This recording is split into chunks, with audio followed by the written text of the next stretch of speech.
Alhamdulillah pada siang hari ini kita bisa ketemu langsung dengan Ustadz Oke Setiawan ya. Jadi sudah lama kita nggak ketemu dengan Ustadz Oke, ini banyak yang kangen nih Ustadz. Ya. Ya, Alhamdulillah kita siang hari ini bisa diskusi dengan Ustadz Oke Setiawan dengan topik bersikap benar dalam menghadapi ujian hidup. Baik, saya langsung serahkan ke Ustadz nanti untuk baca Al-Quran dan sebagainya. Pak Ronidin ya Ustadz ya. Baik.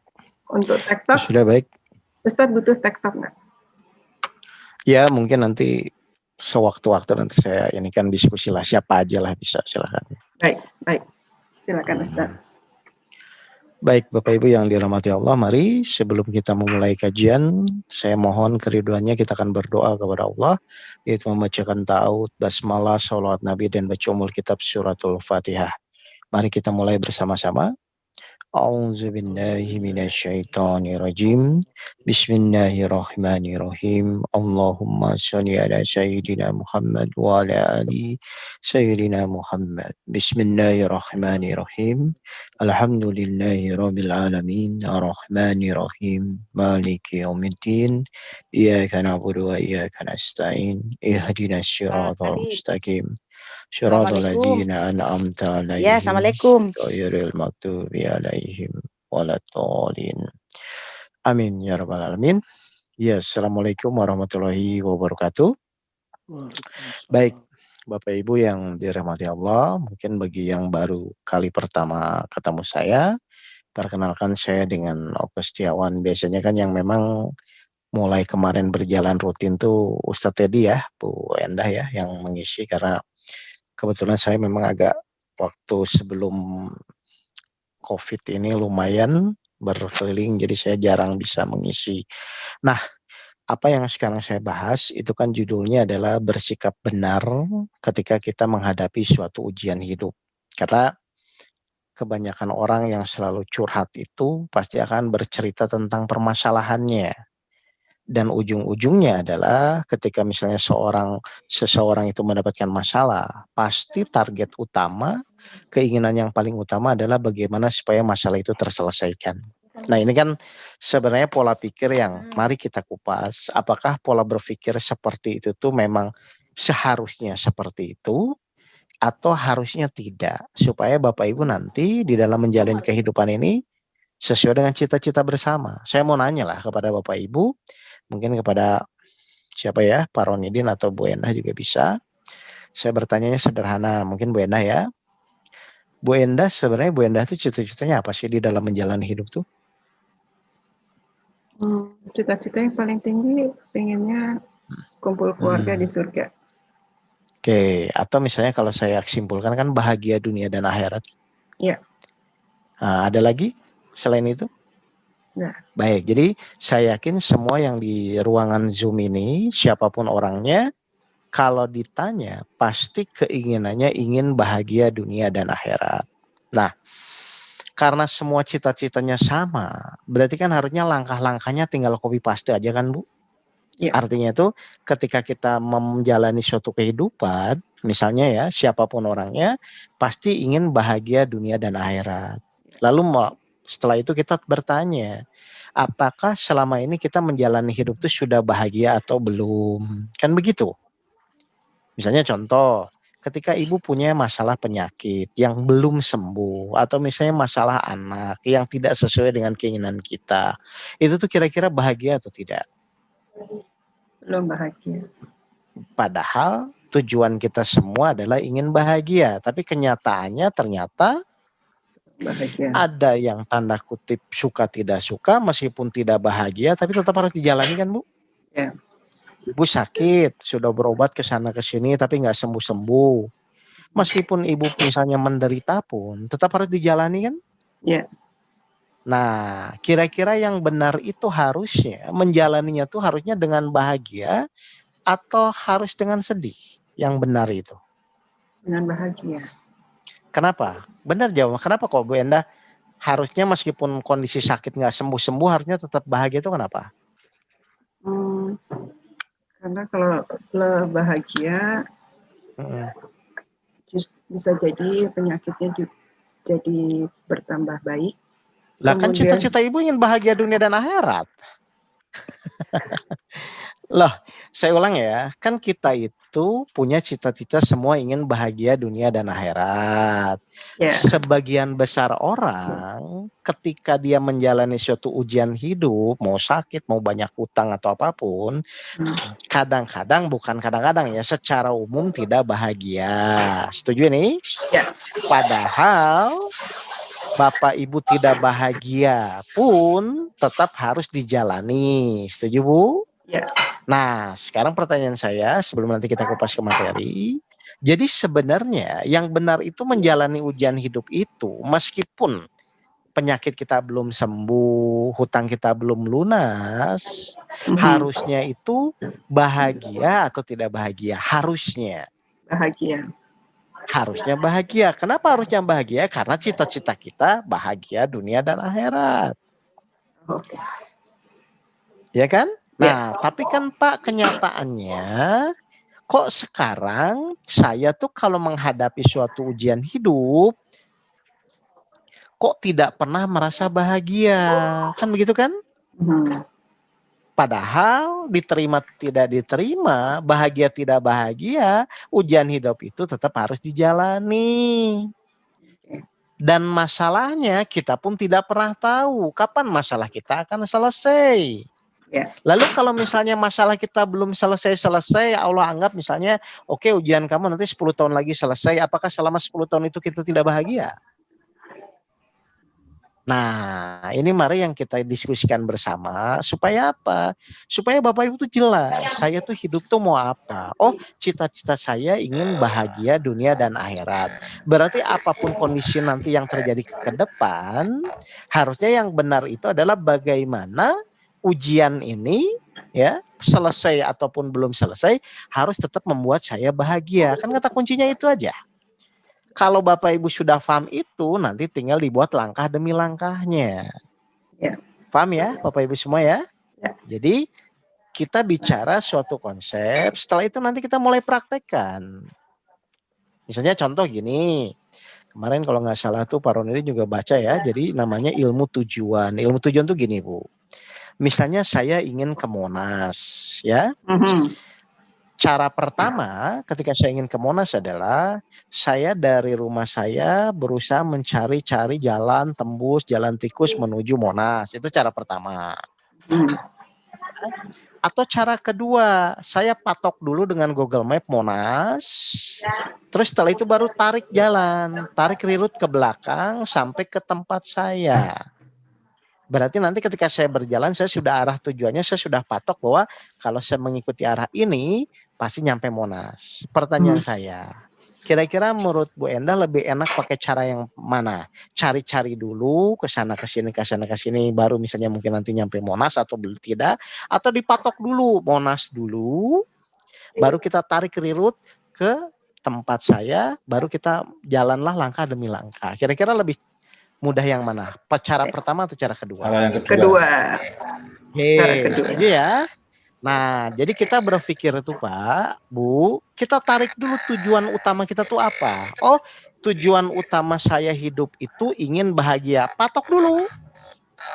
Oke, tujuan saya ingin bahagia. Patok saya ingin bahagia. Baru kita tarik langkah demi langkah apa yang harus kita lakukan.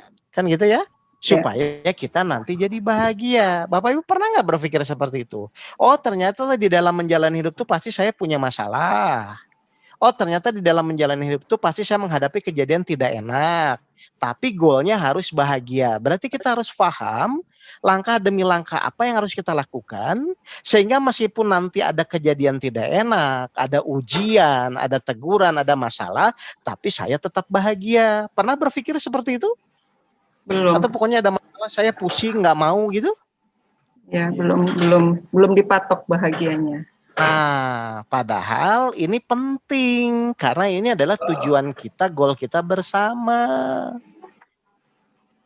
Paham nggak Bapak Ibu? Jadi sebelum kita berpikir ingin mendapatkan sesuatu, kita patok dulu bahagia, ujungnya bahagia. Langkah demi langkahnya apa nih? Padahal masalah pasti ada. Kejadian tidak enak pasti datang. Musibah pasti ada. Logika sederhananya kebanyakan kejadian-kejadian ini membuat kita tidak bahagia. Padahal tujuan kita ingin bahagia. Kan begitu kan? Ya. Nah, makanya sekarang judulnya adalah bersikap benar ketika kita menghadapi ujian hidup. Setuju nih? Oke. Pak Ronidin jangan jawab ya. Pak Ronidin kan tahu nih. Saya sekarang kasih lempar pertanyaan ke Bu Enda atau ke siapa saja di grup ini ya. Saya mau nanya gini. Tujuan utama Allah menguji manusia itu apa, Bapak Ibu? Supaya kita sabar. Oke. Mau berarti kalau coba gimana Pak, Bu? Supaya naik tingkat, supaya kita bisa tingkat. Benar. Supaya kita naik tingkat. Oke, saya kunci ya. Jadi ibu-ibu, saya tanya ulang ya. Jadi ibu-ibu yang di room ini setuju bahwa tujuan utama Allah menguji manusia itu supaya apa Bu tadi? Naik tingkat. Naik tingkat. Setuju ya? Oke, sekarang saya mau nanya jujur kepada Bapak Ibu. Bapak Ibu tuh kalau dikasih masalah, tujuannya apa?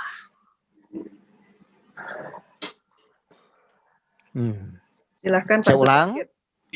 Silakan. Tujuannya belajar menyikapi hidup dengan baik dalam mengatasi masalah atau ujian yang diberikan Allah. Baik, saya ulang ya, kita jujur-jujuran aja. Bener nggak Bapak Ibu tuh kalau dikasih masalah tuh tujuannya ingin cepat selesai? Ayo, secara realita aja. Pengennya cepat-cepat selesai. Nah, padahal tadi saya tanya. Cepat-cepat selesai pengennya. Padahal saya tanya. Padahal Allah ngasih masalah ujian tuh tujuannya apa? Naik tingkat. Menguji kita. Ya, naik tingkat. Enggak, tujuan Allah ngasih, goalnya Allah ngasih ujian tuh tujuannya apa? Tujuan utama Allah ngasih ujian kepada kita tuh apa? Namanya kan ujian. Supaya kita bersabar. Oke, kita lihat surat 29 ayat 2. Coba silakan Pak Rondin dibuka surat 29 ayat 2. Nah, inilah yang terjadi, makanya Bapak Ibu pusing terus. Coba silakan. 29 ayat 2. Jadi kita tuh nggak sama Bu selama ini Bu sama tujuan Allah. Yang tadi saya bilang. Makanya Ibu nggak ketemu-ketemu nanti bahagianya. Silakan. Silakan Pak Ronidin. Al-Ankabut ayat 2. Bapak Ibu sering dengar juga kok ayat ini. Surat 29 ayat 2. Jadi sebelum bicara ujian tuh kita tahu dulu ini tujuan Allah apa ya? Coba silakan Pak. Al-Ankabut ayat 2. Ayat 2. Ya.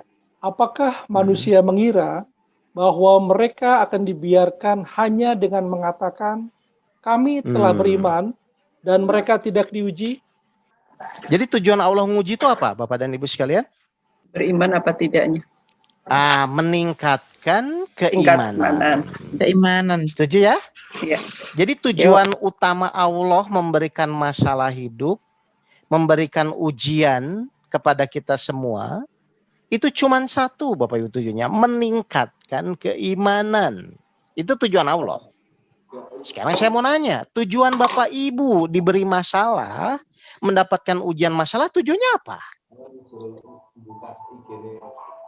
Ingin cepat selesai. Kan ini ngawur ini.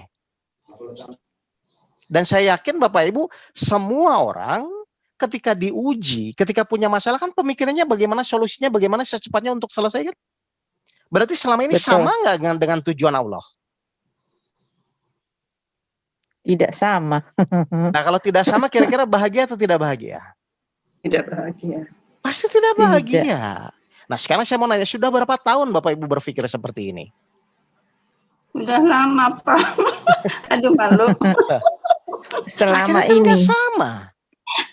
Allah ngasih ujian kepada kita tujuannya apa? Kita dikasih ujian tujuannya apa? Kan gak nyambung. Allah ingin dengan ujian itu iman kita meningkat. Kita ingin diuji secepatnya selesai. Akhirnya Bapak Ibu terus bertabrakan. Makanya gak bahagia-bahagia.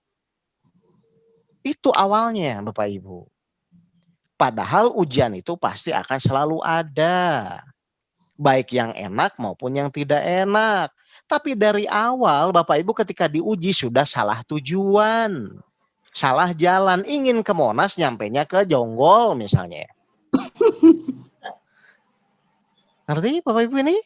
Ya, paham Ustaz. Jadi Iya. ternyata kalau saya evaluasi dari jamaah-jamaah yang sering diskusi dengan saya, itu dari awal memang sudah salah tujuan. Allah ngasih ujian untuk meningkatkan keimanan, Bapak Ibu diuji ingin cepat selesai, kan ini nggak nyambung. Sudah berapa tahun nggak nyambung sama Allah? Astagfirullah.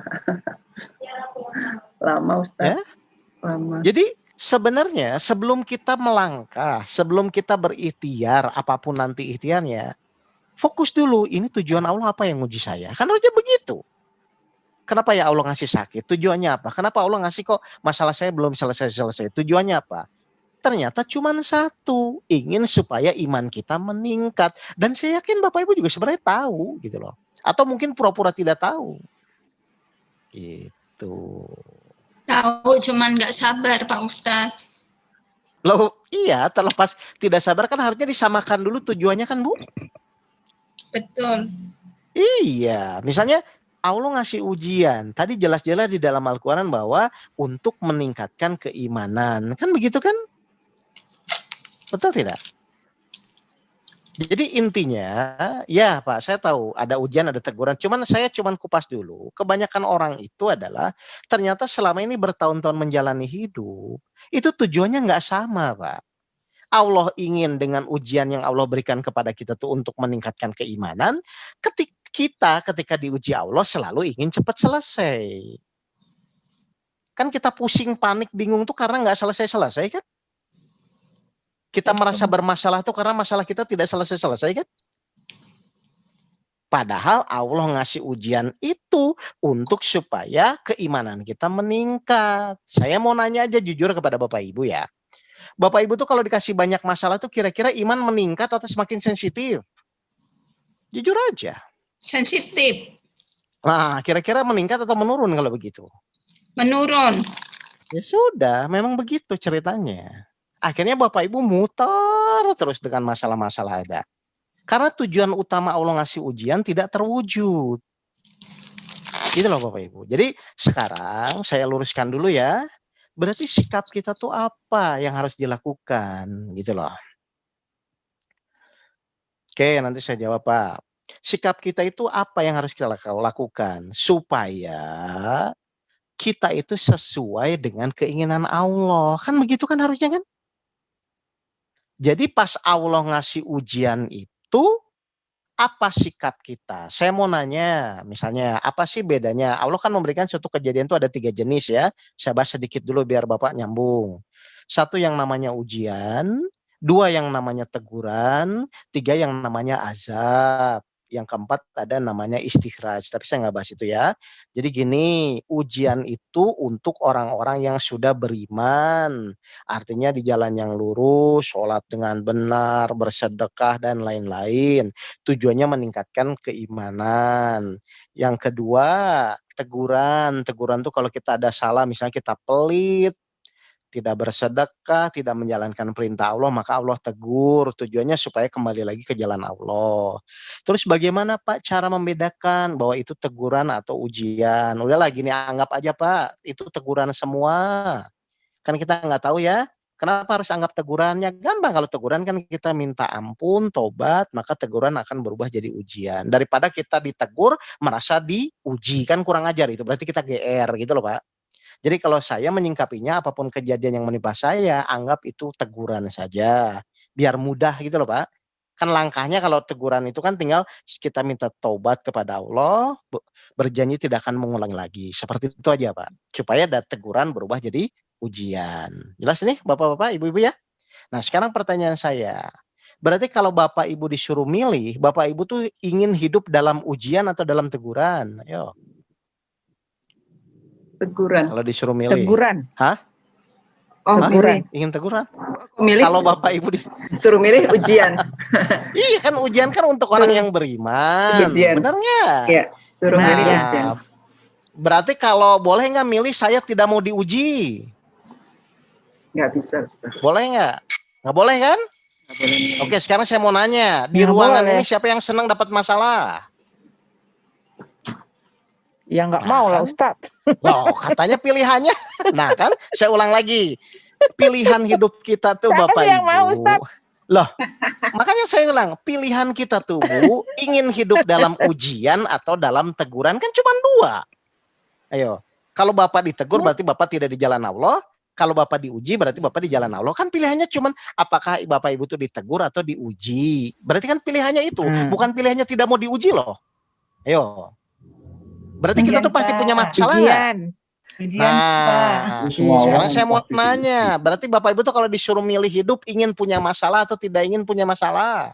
Tidak mau ada masalah. Tidak mau. Nah, kalau gitu Bapak Ibu bukan orang beriman dong. Selama hidup pasti ada masalah. Nah itu makanya kan tadi saya bilang Bapak Ibu tuh pilihan hidup tuh cuma dua. Satu Bapak Ibu menjalani ujian, atau satu Bapak Ibu menjalani teguran. Tidak ada pilihan ketiga.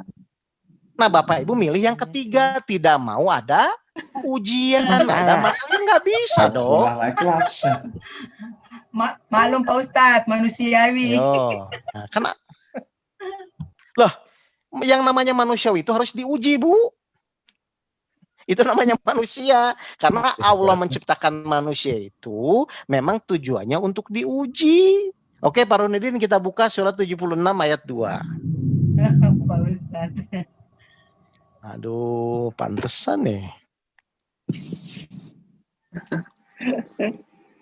Saya kasih tahu dulu, biar ibu bapak tuh menyadari nggak ada pilihan saya tidak mau punya masalah tuh nggak ada Bu. Nggak ada pilihan itu soalnya. 76 ayat 2 surat Al-Insan. Ini awal-awal. Al-Insan ayat 2.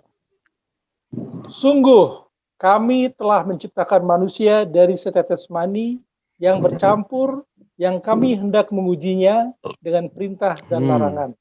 Karena itu, nah itu Allah janji apa? Coba Allah janjinya apa tuh Pak Ronidin?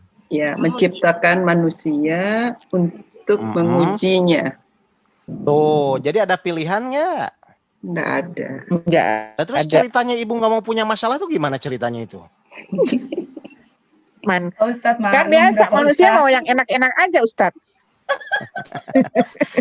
Terlepas enak tidak enak kan lah, kenyataannya di dalam Al-Quran kan terlepas Bapak Ibu terima tidak terima, enak tidak enak, ternyata Allah itu sudah berjanji sebelum ibu lahir pun, kan Allah bilang tuh, sungguh aku akan menciptakan manusia dari setetes mani yang bercampur. Berarti sebelum Bapak Ibu lahir pun Allah tuh udah siapkan masalahnya. Lah terus ibu nggak mau punya masalah tuh gimana ceritanya? Artinya kita nggak bisa denial kan, nggak bisa menolak ya. Lah memang nggak bisa, tujuan Allah menciptakan manusia itu dengan masalah kok. Nah terus ibu tidak mau punya masalah, ini kan aneh. Padahal pilihan ibu tuh apakah ibu mau hidup dalam ujian atau dalam teguran. Tidak ada pilihan ketiga, tidak mau punya masalah. Bahkan ada jamaah saya amit-amit Pak, kalau saya punya masalah, salam itu, pasti dikasih masalah terus itu. Tuh. Ya, nah makanya saya bilang bagaimana ibu bisa bahagia kalau dari awal saja pola berpikir ibu tuh sudah salah. Iya Pak, betul. Bahaya. Lah iya, memang pola pikirnya udah salah. Jadi tidak ada pilihannya Bu ya. Pilihannya cuma ibu ingin hidup dalam ujian atau ingin hidup dalam teguran. Kalau ujian itu berarti ibu tanda kutip dianggap Allah sebagai orang yang beriman. Kalau ibu ditegur berarti ibu tanda kutip mungkin kurang beriman atau tidak di jalan Allah. Silahkan pilih, pilihannya cuman itu. Tidak ada opsi yang ketiga, saya tidak mau. Kalau tidak ingin diuji tidak perlu diciptakan ya Ustaz. Ya nggak usah diciptakan kalau dibolak-balik. Memang seperti itu. Hidup pengen tapi nggak mau diuji. Ya jelas. Jelas Ustaz. Paham ya Bapak Ibu ya? Jadi intinya adalah yang pertama kita harus benar-benar menyadari dulu Bu. Sebelum kita cerita masalah, sebelum kita cerita perjalanan hidup, kita harus mengerti, oh manusia itu pasti akan diuji ya. Oke, berarti semua manusia diuji itu adalah manusia yang wajar. Berarti manusia wajar itu punya masalah atau tidak ada masalah? Punya masalah. Nah, Bapak Ibu tuh kalau ditanya ingin punya masalah atau tidak ingin punya masalah? Ya, menerima masalah. Enggak, saya mau tanya Bapak Ibu tuh kalau ditanya jujur ingin punya masalah atau tidak ingin punya masalah? Tidak ingin, Pak. Nah, kalau tidak ingin tuh Maunya Bapak Ibu nggak tuh kepengen punya iya. masalah. Nah, kalau tidak ingin punya masalah tuh Ibu tuh orang wajar atau tidak wajar? Tidak wajar. Tidak wajar. Nah, Bapak Ibu tidak wajar dari kapan?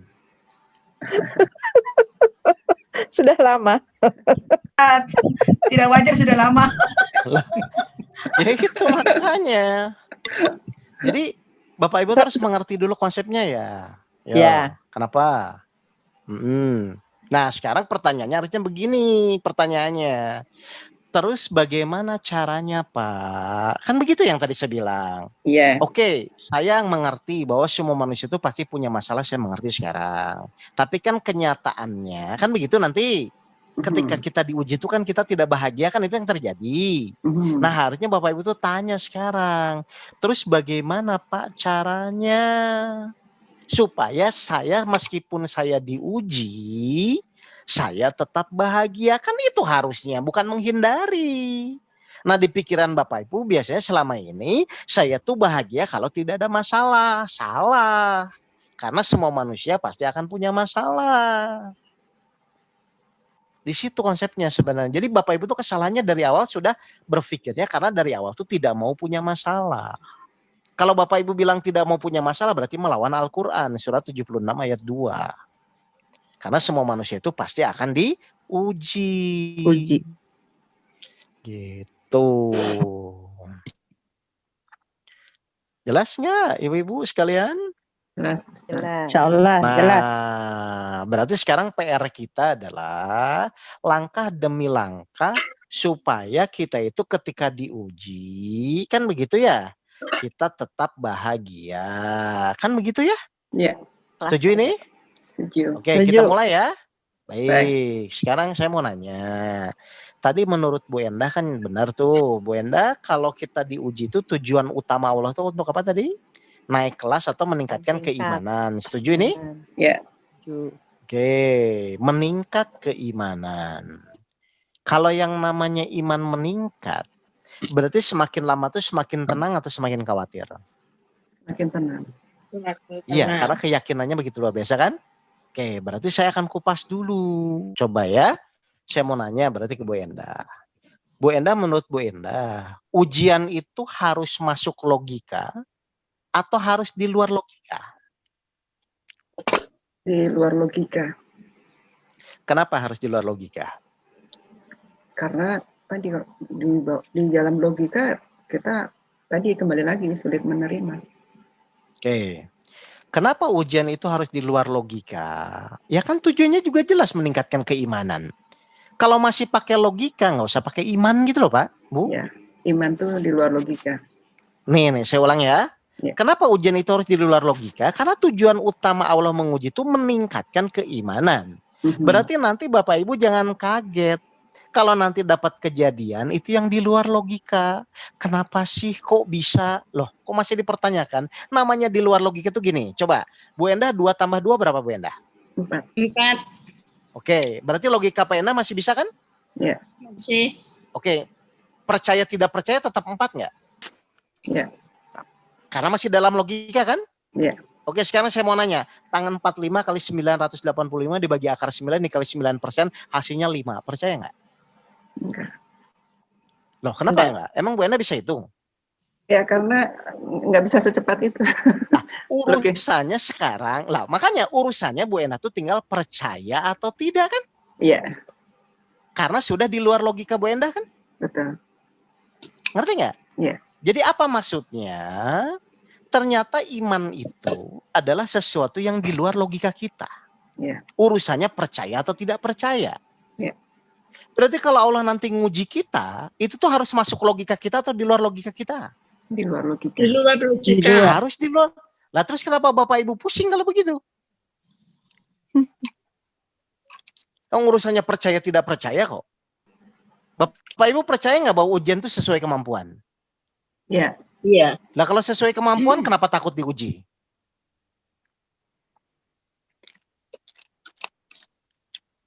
Jadi selama ini kesalahan yang pertama yang Bapak Ibu lakukan adalah ketika mendapatkan ujian, Bapak Ibu selalu menerima soal ujian itu dengan logika. Kok bisa sih? Kenapa sih? kapan sih masalah saya selesai? Kan itu pertanyaan-pertanyaan Bapak Ibu kan? Itu tuh pertanyaan iman atau pertanyaan logika? Logika. Makanya nggak nyambung, makanya Bapak Ibu pusing ketika diuji. Padahal Allah sudah bilang, ingat ya, ujian yang aku berikan itu untuk meningkatkan keimanan. Makanya orang yang benar itu ketika diuji langsung terima, karena dia percaya sesuai kemampuan kok. Setelah kesulitan akan ada kemudahan kok.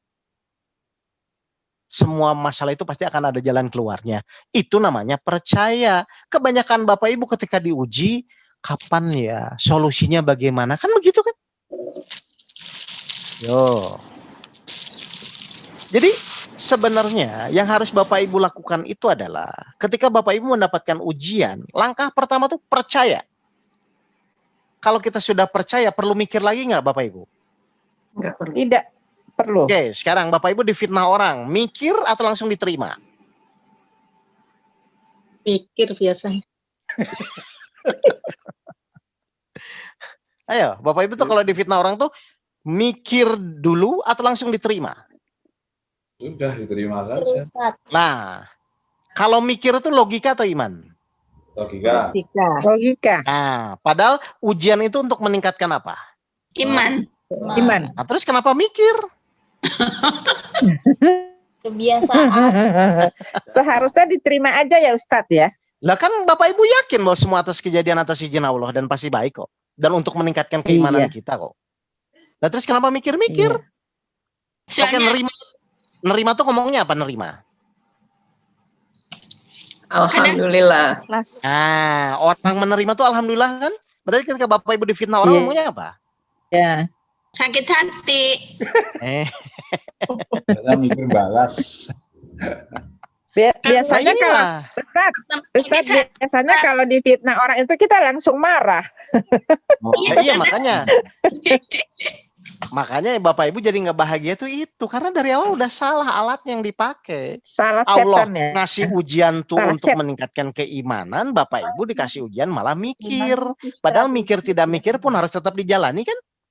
Iya. Seharusnya kita terima aja, udah harus menerima dengan ikhlas. Nah, kalau Bapak Ibu beriman, kalau Bapak Ibu yakin bahwa semua atas kejadian izin Allah, terus kita kenapa terima, Bapak ya? Ibu mikir?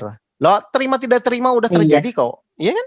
Iya. Saya mau nanya. Betul Ustaz. Coba saya mau nanya, emang ujian dari Allah boleh ditolak? Tidak. Nah, terus kenapa nggak diterima? Iya, betul Ustaz. Jadi intinya kita harus menerima ujian itu atau kenapa cobaan harus itu. menerima? Kenapa harus menerima? Beriman. Nah, karena menerima itu ciri orang yang beriman. Yang beriman. Dan berarti kalau ibu nolak, nah kalau ibu nolak, berarti ibu tidak beriman atau kurang beriman. Seperti waktu iblis disuruh sujud ke Adam. Waktu itu iblis langsung sujud menerima atau menolak? Menolak. Nah, kalau menolak tuh sama nggak dengan yang tadi? Sama. Jadi kalau ibu nolak ujian tuh sama nggak dengan yang tadi? Sama. Sama siapa? Setan, iblis.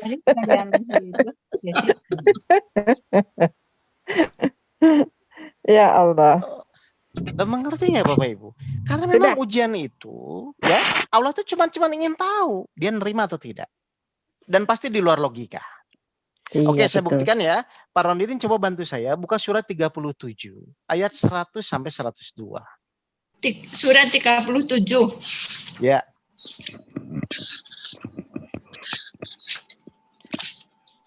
Ayat 100 sampai 102. Surat As-Sifat ya. As-Safat. 100 Ustaz. Sampai 102. Ya, Silakan, As-Safat. Oh iya. Ya Tuhanku, anugerahkanlah kepadaku seorang anak yang termasuk orang yang saleh. Maka kami beri kabar gembira kepadanya dengan kelahiran seorang anak yang sangat sabar, yaitu Ismail. Ya. Terus? Maka ketika anak itu sampai pada umur, sanggup berusaha bersamanya. Ia berkata, wahai anakku, sesungguhnya aku bermimpi bahwa aku menyembelihmu. Maka Stop, pikirkanlah. coba saya mau nanya. Bapak Ibu kalau disuruh nyembelih anaknya gimana tuh? Ayo, Oh, tidak. saya mau nanya Bapak Ibu. Itu masuk logika atau di luar logika? Di luar logika. Kenapa harus di luar logika Allah ngasih? Karena tadi Dalam logika. Karena menguji ujian. ujian keimanan. Lah, karena ujian itu pasti kebanyakan sesuatu yang di luar logika, Bapak Ibu. Saya Nabi Ibrahim, Nabi Ismail nerima nggak? Menerima. Coba aja, lanjut Pak. Ayat 102-nya coba. Nerima nggak dia? Jadi, Bapak Ibu harus paham dulu. Oh, berarti ujian itu nanti ada sesuatu yang kebanyakan akan di luar logika. Jadi nggak usah ada kata-kata masa sih kok bisa lah. Masa sih kok bisa kan berarti Bapak Ibu masih mikirnya pakai logika Bapak Ibu dong. Ya. 102-nya. Coba lihat ya Nabi Ibrahim nerima nggak Nabi Ibrahim itu 102 ya. 102-nya? Asafat 102. Maka ketika anak itu sampai pada umurnya, atau sanggup berusaha bersamanya, Ibrahim berkata, "Wahai anakku, sesungguhnya aku bermimpi bahwa aku menyembelihmu. Maka pikirkanlah bagaimana pendapatmu." Dia Ismail menjawab, "Wahai ayahku, lakukanlah apa yang diperintahkan Allah kepadamu. Insya Allah engkau akan mendapatiku termasuk orang yang sabar." Kenapa Nabi Ibrahim, Nabi Ismail nggak menolak sama sekali Bapak Ibu?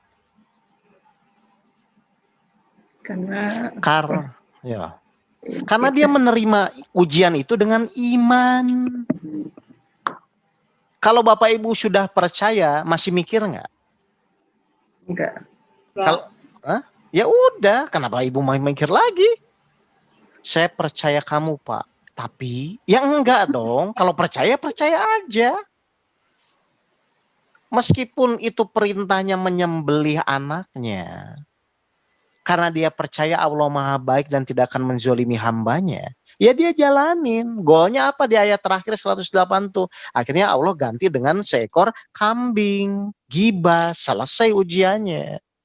Jadi Allah tuh cuma ingin menguji aja seyakin apa kita dengan kekuasaannya Allah. Iya.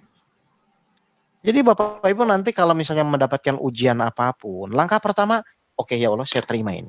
Kenapa? Saya yakin Engkau Maha Baik. Saya yakin ujian itu sesuai dengan kemampuan saya. Saya yakin setiap masalah pasti akan ada solusinya. Udah, itu namanya orang beriman. Tapi ketika Bapak Ibu dikasih uji, aduh saya pusing, wassalam Bu. Gitu. Jadi sebenarnya kalau Ibu Bapak memahami ini, kan harusnya menjalani hidup tenang-tenang saja kan? Semua yang ngatur Allah juga kan? Betul. Saya mau nanya. Bapak Ibu tuh percaya nggak Allah Maha Pengatur? Ya. Percaya sekali. Betul ya?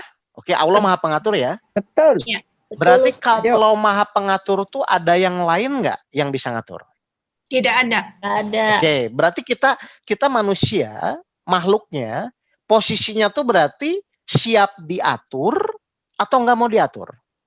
Siap diatur. Ya sudah kalau gitu, kalau siap diatur, kenapa nggak mau punya masalah? Diatur. Kalau memang Bapak Ibu siap diatur, berarti ada masalah apapun terima saja, diatur. Kenapa Bapak Ibu nggak mau? Iya betul. Kita belum tahu tadi Pak Ustadz. Lah kalau Bapak Ibu ingin ngatur-ngatur jadi Allah, jangan jadi hamba. Malum Pak Ustadz, belum tahu sampai di situ. Loh kan pasti tahu di Asmaul Husna, Allah Maha mengatur segalanya. Berarti kalau Allah Maha mengatur, nggak boleh yang lain kan yang mengatur kan? Berarti kita hambanya harus siap diatur. Iya. Nah, terus kenapa Bapak Ibu nggak mau dikasih masalah? Nah itu anaknya ada. Berarti Bapak Ibu nggak mau diatur. Tidak mau repot. Manusia. Iya, justru karena manusia harusnya kita siap diatur kan Bu? Karena kan kita tahu Allah Maha Pengatur, berarti kita nggak boleh ngatur-ngatur, Allah yang ngatur kok.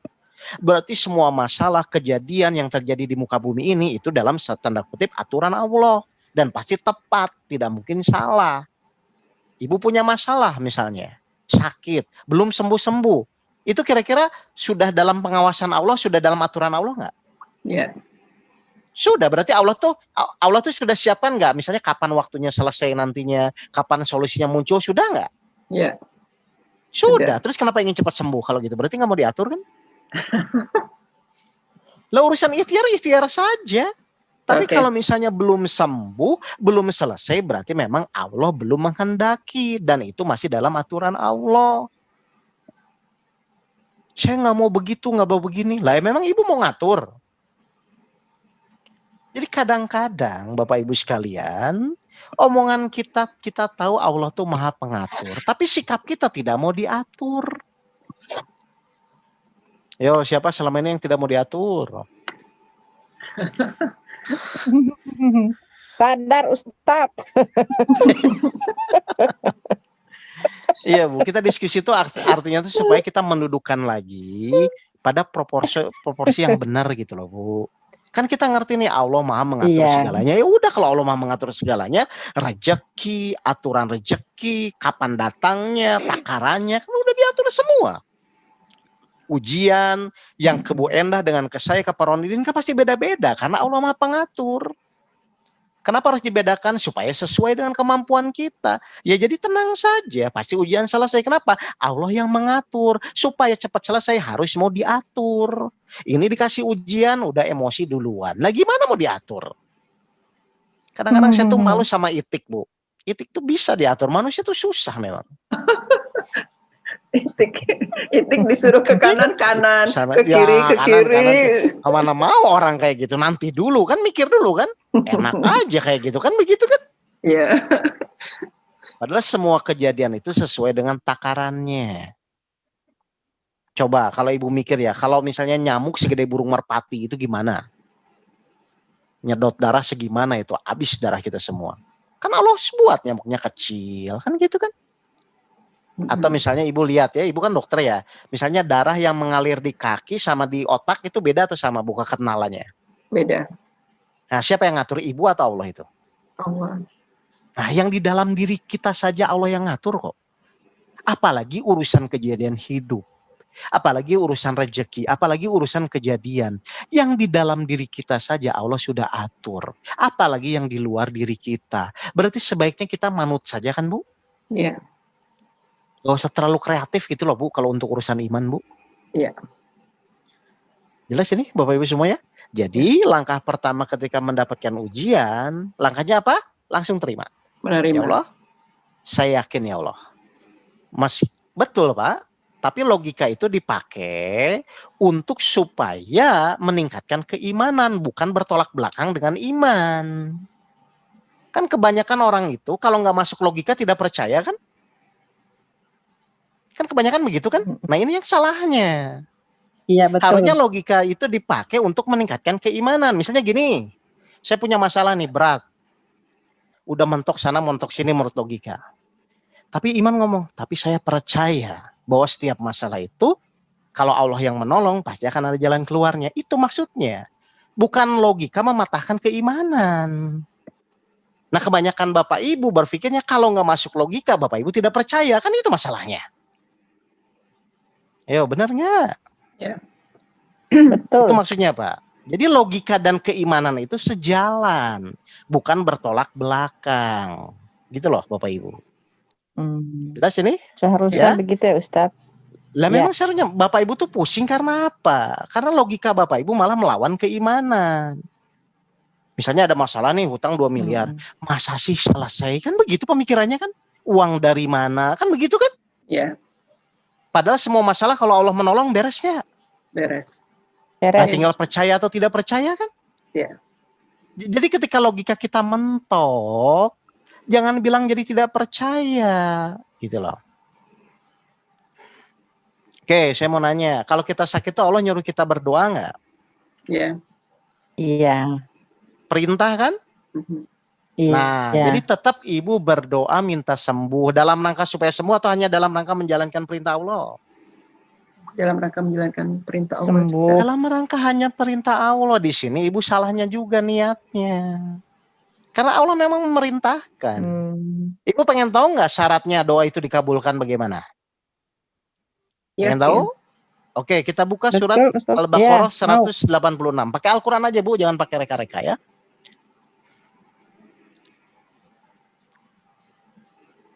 Jadi semua ada Bu di dalam Al-Quran Bu.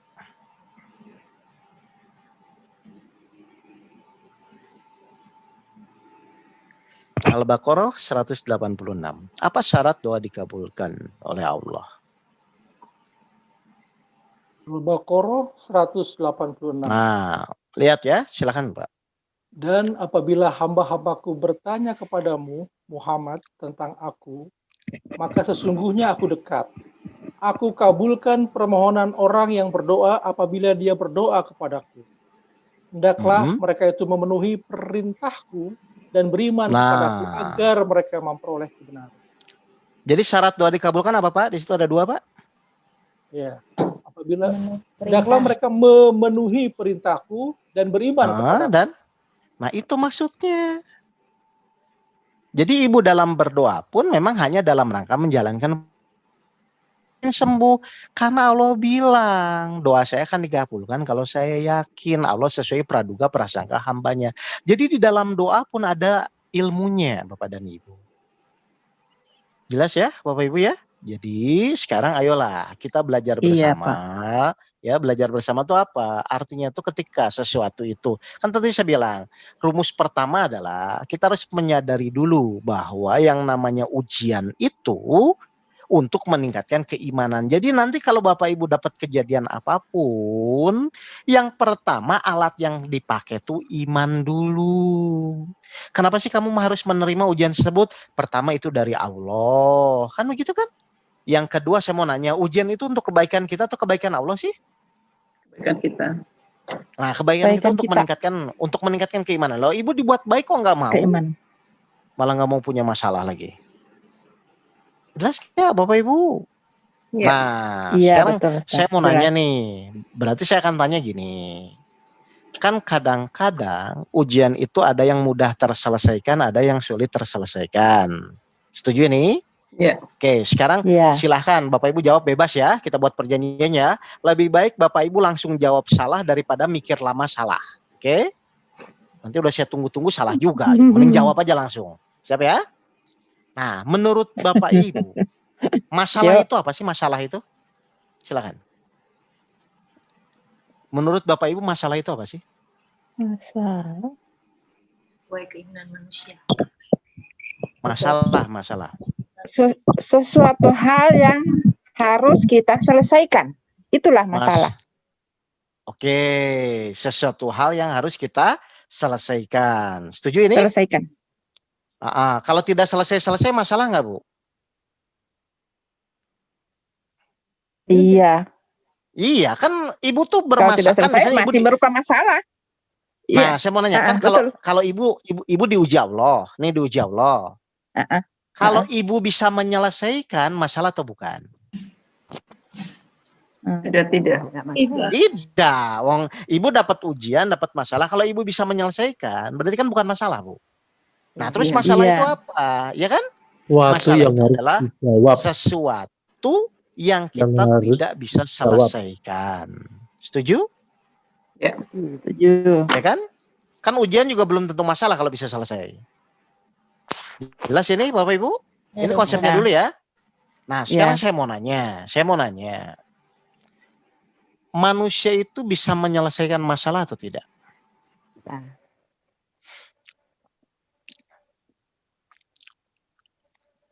Halo? Bisa. Bisa. Benar. Seharusnya bisa ya. Yang bisa ada yang enggak. Kalau gitu nggak ada masalah dong, Bu. Seharusnya bisa dengan pertolongan Allah. Allah, iya betul. Sebentar.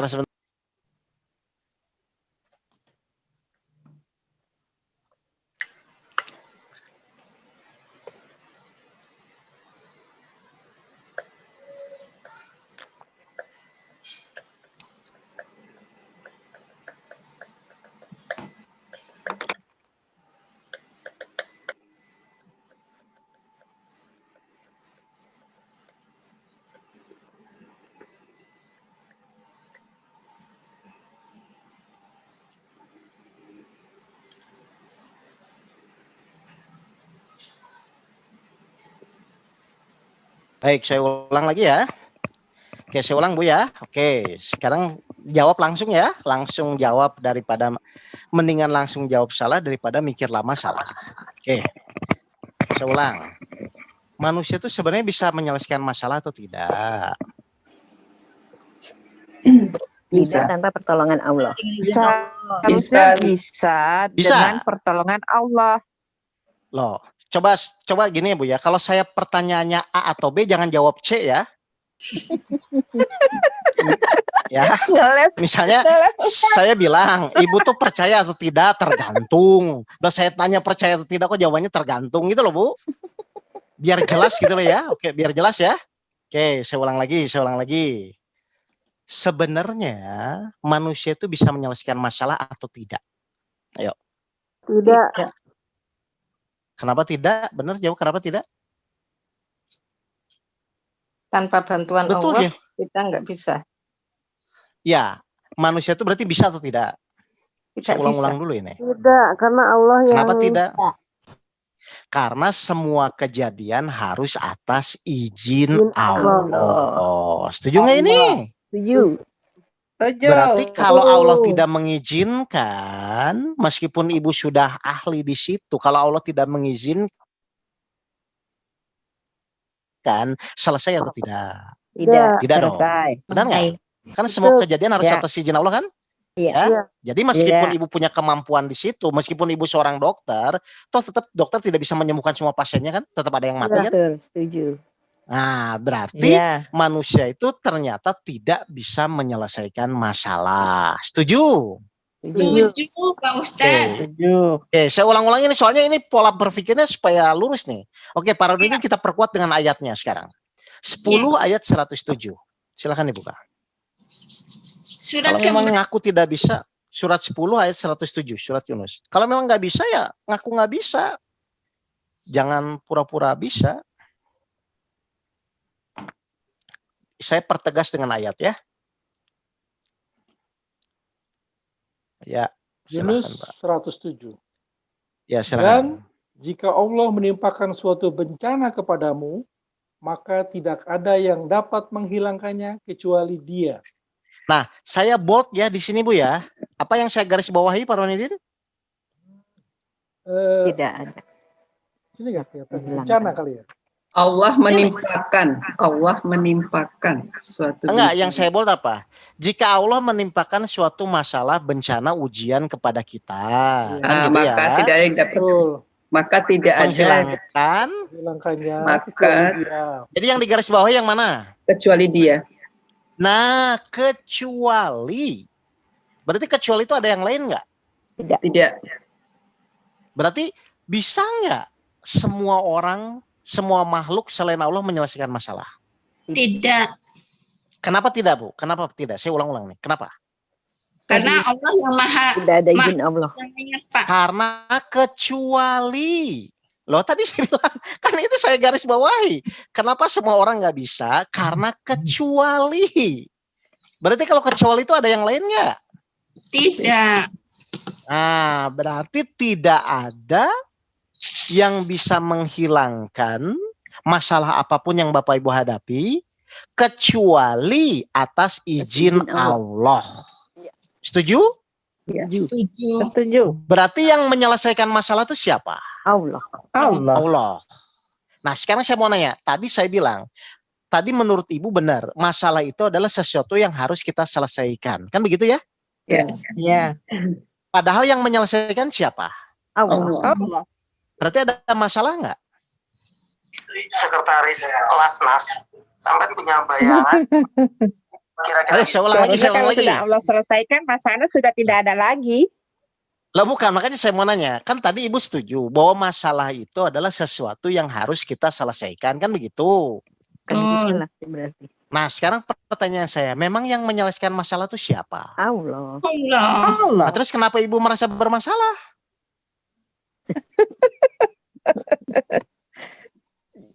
Jadi yang sebenarnya bermasalah itu kita manusianya aja ya Ustadz. Lah, makanya kenapa kita selama ini bermasalah? Ini saya kupas ya. Kenapa ibu bapak selama ini bermasalah? Karena bapak ibu merasa bapak ibu yang akan menyelesaikan. Kan bapak ibu merasa bermasalah itu seakan-akan bapak ibu yang akan menyelesaikan kan? Iya, betul. Menyelesaikan masalah itu. Padahal semua masalah itu tidak, ya? yang akan menyelesaikan karena itu Allah yang menyelesaikan. Allah. Jadi Iya, Kita betul. ikhlas jalani aja ya Ustadz. Betul, Loh, betul Ustaz. iya kan? Nah, Bapak Ibu merasa bermasalah itu karena Bapak Ibu selama ini merasa Masalah. Bapak Ibu yang akan Bisa menyelesaikan. menyelesaikan. Kita Padahal sendiri yang semua membuat masalah itu ya jadinya. Loh, betul. Padahal kalau Bapak Ibu sadar hanya Allah yang bisa menyelesaikan. Nah, ini Itu kata bukan kuncinya nih. masalah ya. Nah, ya kan bukan masalah itu sesuatu yang harus Iya. kita selesaikan. Padahal semua masalah itu tetap Allah yang akan menyelesaikan, kan begitu? Menyelesaikannya, Iya. Benar Iya. nggak? Betul. Nah, sekarang saya Betul, mau betul. nanya. Sekarang saya mau nanya. Berarti ikhtiar yang kita lakukan itu untuk supaya masalah kita selesai atau supaya Allah mau menyelesaikan? Ikhtiarnya mana yang benar? Supaya Allah. Allah Kedua. mau menyelesaikan. Nah, selama ini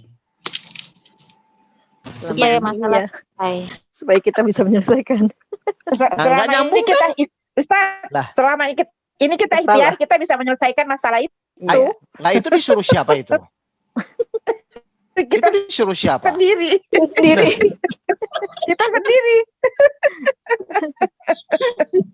Allah nyuruh kita ikhtiar itu. Sudah salah Nah. menggunakan itu. Lah makanya, Bu. Kan Salah Al-Quran itu kreatifnya, Ustaz. begitu. Hah? Salah pemahaman. Lah betul. Nah, di sini aja Ibu merasa bermasalah itu pasti salah dari awal karena Ibu dari awal niat ikhtiar itu Sudah. untuk menyelesaikan masalah. Emang Ibu bisa Masalah. menyelesaikan? Kecuali kok. Kecuali Allah. Iya. Makanya ikhtiar yang Ibu lakukan itu adalah harusnya bagaimana supaya Allah mau Allah. menyelesaikan. Menyelesaikan. Bagaimana caranya betul. supaya Allah mau menyelesaikan? Hai orang-orang yang beriman, jadikanlah sabar dan sholat sebagai penolongmu. Iya, Ibu tetap harus sabar. ikhtiar, iman sabar sholat Ibu tingkatkan. Sampai nanti menurut Allah layak, Ibu diselesaikan nanti masalahnya. Lah kalau pertanyaan seperti itu, pertanyaan saya, terus masalahnya di mana? Nggak ada masalah kalau udah tahu. Di kita. Di kita Ustadz, masalahnya di kita. Lah Ternyata makanya salah sendiri, pusing-pusing sendiri. Cuman kita aja. Jadi nggak bahagia ya Ustaz. Makanya tadi saya bilang kalau ingin Allah menyelesaikan, langkah pertama ketika diuji Allah langsung terima supaya Ibu masuk orang yang beriman. Syarat Iya. pertama terpenuhi. Iya. Terima Itu yang aja. utama. Kenapa sih kamu nerima? Tingkatkan iman. Saya yakin kok. Iya kan? Saya yakin karena nanti iya, kalau betul. iman saya benar, sabar saya benar, sholat saya benar, sebesar apapun Akan masalah pasti Allah diselesaikan selesaikan. sama Allah. Karena Allah janji. Allah selesaikan. Nah selama ini Ibu merasa bermasalah karena Ibu niat ikhtiar itu untuk menyelesaikan. Ya nggak bisa dong Bu. Ayatnya Menyelesaikan, kecuali iya. kok. Itu yang salah. Nah, itu yang Iya salah. itu Ustadz. disuruh siapa itu?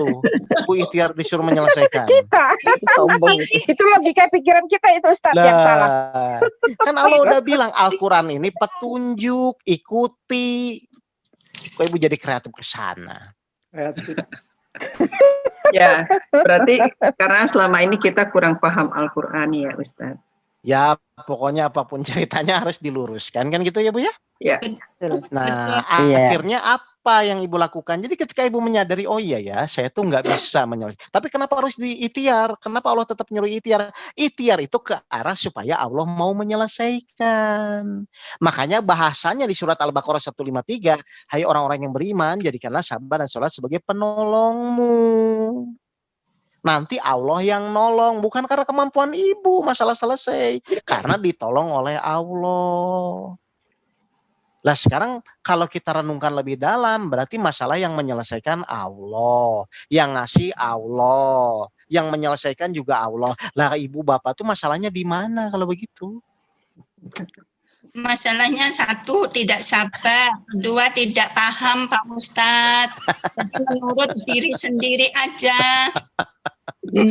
Ya, jangan kelamaan ya, kita sudah dewasa semua ini loh Bu.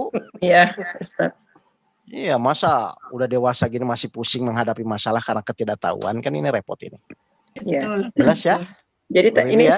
sudah menjawab pertanyaan Bu Sari ya ini. Jadi Ustadz kalau kita minta sehat, sembuh dari sakit, apa termasuk mengatur Allah? Termasuk mengatur Allah? Tapi bukan. Ibu niatnya berdoa itu untuk hanya menjalankan perintah Allah. Urusan dikabulkan tidak dikabulkan kan terserah Allah. Tapi Ibu sudah menggugurkan kewajiban karena menjalankan perintah Allah yaitu berdoa. Diluruskan niatnya. Tadi saya bilang, tujuan Allah menguji untuk meningkatkan keimanan. Ibu diuji tujuannya ingin cepat selesai. Ini diluruskan dulu. Oh, berarti nanti kalau ada ujian, berarti ujian ini sebagai sarana saya untuk meningkatkan keimanan. Saya mau nanya, kalau ibu diuji meningkat keimanannya, selesai nggak masalahnya? Insya Allah selesai. Pasti selesai. Karena janji Allah kalau tanda kutip ibu sudah beriman sesuai dengan keinginan Allah pasti diselesaikan. Seperti tadi saya bilang di surat 37 ayat 100 sampai 108. Yang Nabi Ibrahim, Nabi Ismail mau disembelih kan gitu kan? Nabi Ibrahim, Nabi Ismail tetap menerima, akhirnya diganti oleh gibas. Berarti kan selesai. Karena keimanan dia. Jadi kalau Bapak Ibu meningkat imannya, masalah pasti selesai. Karena niatnya bukan untuk menyelesaikan masalah, tapi niatnya untuk meningkatkan keimanan. Bonusnya masalah selesai. Ini kan yang menjadi masalah, yang penting selesai, iman meningkat atau tidak terserah kan, biasanya kan begitu kan? Lah ya kan?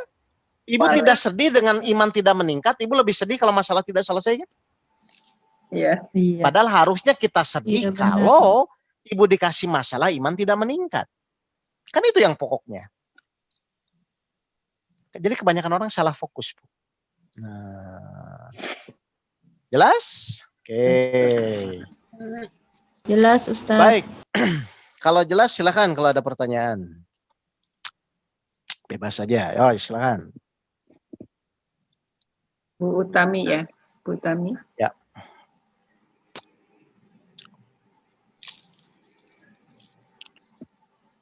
Bu Utami, silakan di-unmute sendiri. Silakan. Oh, ini Pak Juni bertanya. Ada jawab ya? Iya. Nah, ini satu saja tentang masalah ini jadi nggak enak nyebutnya nih, masalah atau problem atau ujian sakit gitu, Ustaz. Sakit ini gimana meningkat imannya khusus untuk ujian sakit, menyikapinya kita langsung percaya insya Allah akan menyembuhkan, dan kemudian ketika itu mau berikhtiar ya, ikhtiar Allah kan yang pasti menjanjikan ada pengobatnya ya. Betul. Yasihi, Allah yang menyembuhkannya ya. Dan betul. Ini mungkin seperti apa ya? Baik. Kalau kita sakit itu masalah bukan. Ini kan kayak ujian filsafat ini. Ya. Baik. Saya kupas dulu ya bahasa sederhana ya Pak ya. Apakah ada orang yang mau sakit? Nggak ada.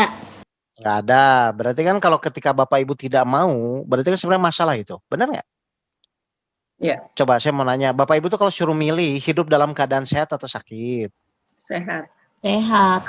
Sehat. Tapi kenyataannya Allah pasti kadang-kadang memberikan kejadian sakit kan? Iya. Iya benar. Benar nggak? Nah, sekarang saya tanya dulu. Berarti kita buat rumus ya, biar Bapak bisa praktek nanti Pak. Kayak kemarin ada jamaah saya sakit, terus saya luruskan niatnya, bahkan dia salah minum obat tapi sembuh. Padahal menurut dokter obatnya bukan itu, dia malah minum obat yang salah, sembuh. Kan bisa begitu, Allah tuh gampang aja kan? Nah gini, saya mau nanya nih. Dulu waktu kita sekolah, kalau kita ingin lulus ujian, soalnya diterima atau ditolak? Diterima. Bisa nggak kita ingin lulus tapi nggak mau nerima soal? Nggak bisa, nggak dapat nilai. Nggak bisa. Nah kan, Bapak Ibu tahu ini ya? Berarti ketika Bapak Ibu diuji sakit oleh Allah, itu kan soal ujian tuh Pak, benar? Ya. Harusnya diterima dulu, atau cepet-cepet pengen sembuh? Terima dulu. Biasanya gimana kalau kita dikasih sakit? Inginnya apa? Pengen cepet-cepet sembuh. Kalau pengen cepat sembuh tuh bisa menerima nggak sebenarnya dasarnya? Enggak ya Ustaz. Kan, Pak? Lo pengen cepet kok. Jadi namanya Bapak Ibu semua, ketika Bapak Ibu diuji, rumus pertama adalah Bapak Ibu terima dulu. Ya Allah, baik saya terima sakit ini. Saya nggak tahu baiknya di mana, saya nggak tahu kapan sembuhnya, saya juga nggak tahu ini obatnya apa. Tapi yang pertama kali Bapak Ibu harus lakukan adalah wujudkan ketaatan kita kepada Allah. Saya terima ya Allah ujian sakit ini. Oke, langkah pertama. Ketika Bapak Ibu menerima, Bapak Ibu termasuk orang beriman atau tidak beriman kalau menerima? Beriman. Beriman ya? Oke, kenapa saya giring Bapak Ibu harus beriman? Oke, kita buka surat 64 ayat 11. Silakan Pak Ronidin. Kita pakai Al-Quran aja Pak. Jadi Bapak Ibu langkahnya, oke, kalau ada ujian saya terima dulu nih. Kenapa? Supaya sesuai dengan keinginan Allah. Silakan dibuka 64 ayat 11. Apa kata Allah ketika kita beriman? Coba.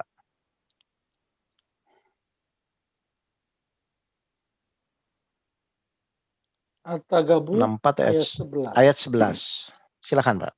Tidak ada suatu musibah yang menimpa seseorang kecuali dengan izin Allah. Nih, dijawab ya Pak, Bapak Ibu ya, kecuali. Berarti semua harus lewat izin Allah ya Bu ya? Oke, terus lanjut Pak. Dan barang siapa beriman kepada Allah, Barang siapa beriman kepada Allah. Berarti Bapak Ibu ketika ada kejadian, Bapak Ibu nerima, yakin. Kan gitu ya Pak ya? Beriman ya? Oke, terus apa? Terus setelah beriman? Niscaya Allah akan memberi petunjuk kepada hatinya. Oke, akan memberikan petunjuk. Petunjuk untuk apa Pak Ronidin? Untuk mungkin penyembuhan, bagaimana caranya? Nah, untuk menyelesaikan masalah sakit nanti. Tiba-tiba Bapak digiring ke dokter yang tepat, tiba-tiba ketemu teman. Itu Allah yang buat Pak, lewat petunjuknya. Kira-kira kalau kita ujian nih, ujian, sudah dapat contekan, sudah dapat kunci jawaban, gampang nggak ngerjainnya? Oh, berarti ketika Bapak Ibu dapat masalah, terus Bapak Ibu menerima dengan iman, terus nanti Allah ngasih petunjuk ke hati Bapak Ibu, kira-kira gampang nggak nanti masalahnya selesai? Itu maksudnya Bapak dan Ibu. Jadi setiap ujian tuh terima dulu aja. Meskipun di luar logika, terima aja dulu. Supaya apa? Supaya Bapak Ibu nanti dapat orang-orang yang mendapatkan petunjuk. Saya mau nanya Bu Endah ya, Bu Endah. Bu Endah punya masalah besar. Kalau Allah kasih petunjuk, beres nggak? Ya sudah selesai. Jadi tidak ada yang besar, tidak ada yang kecil. Besar itu ketika Allah tidak memberikan petunjuk. Kecil itu ketika Allah memberikan petunjuk. Jadi sebenarnya masalah itu nggak ada yang besar. Kalau Allah ngasih petunjuk pasti beres gitu loh. Ngerti ini Bapak dan Ibu ini? Paham Pak? Jadi kenapa pentingnya kita menerima kejadian itu Pak? Karena cirinya beriman tidak beriman itu dari sikap kita di dalam menerima ujian. Ketika sakit tambah parah atau bahkan orang itu meninggal, berarti itu tidak lulus ujian ya?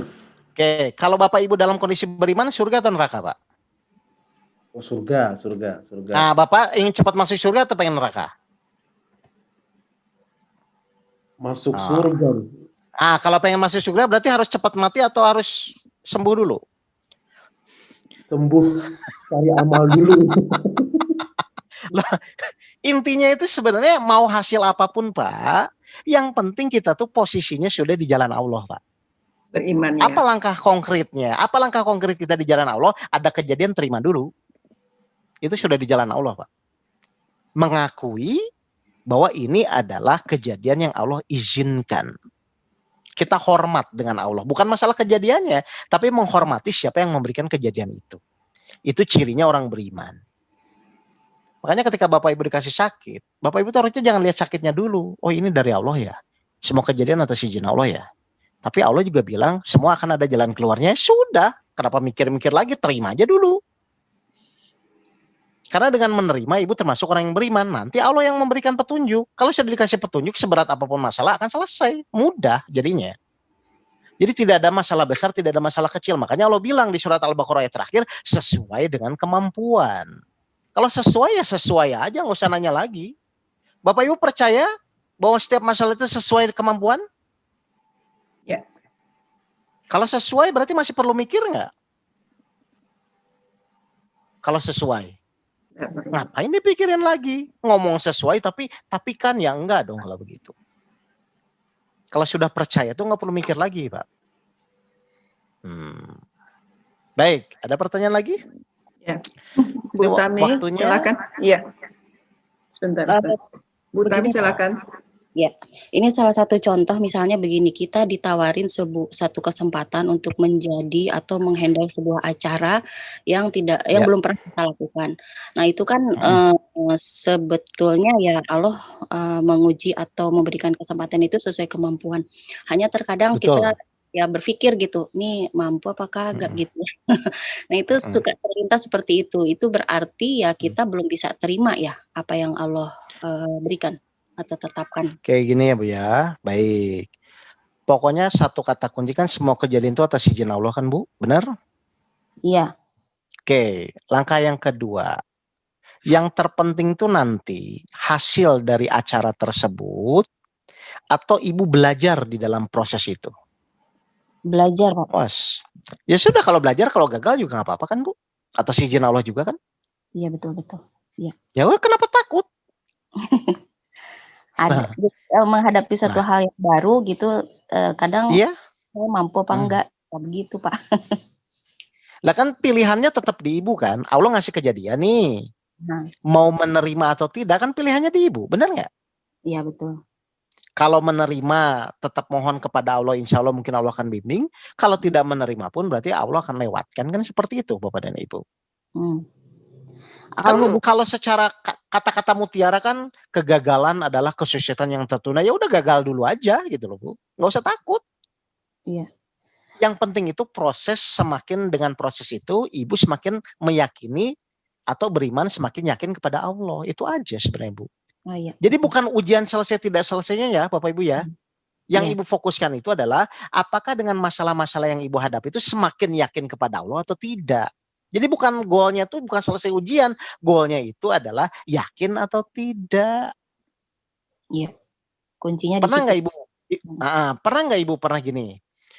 Ibu misalnya punya masalah, misalnya anggaplah dengan anak, terus saja bertahun-tahun diulang-ulang di situ terus. Pernah nggak? Iya Pak. Lah berarti kan nggak meningkat-meningkat.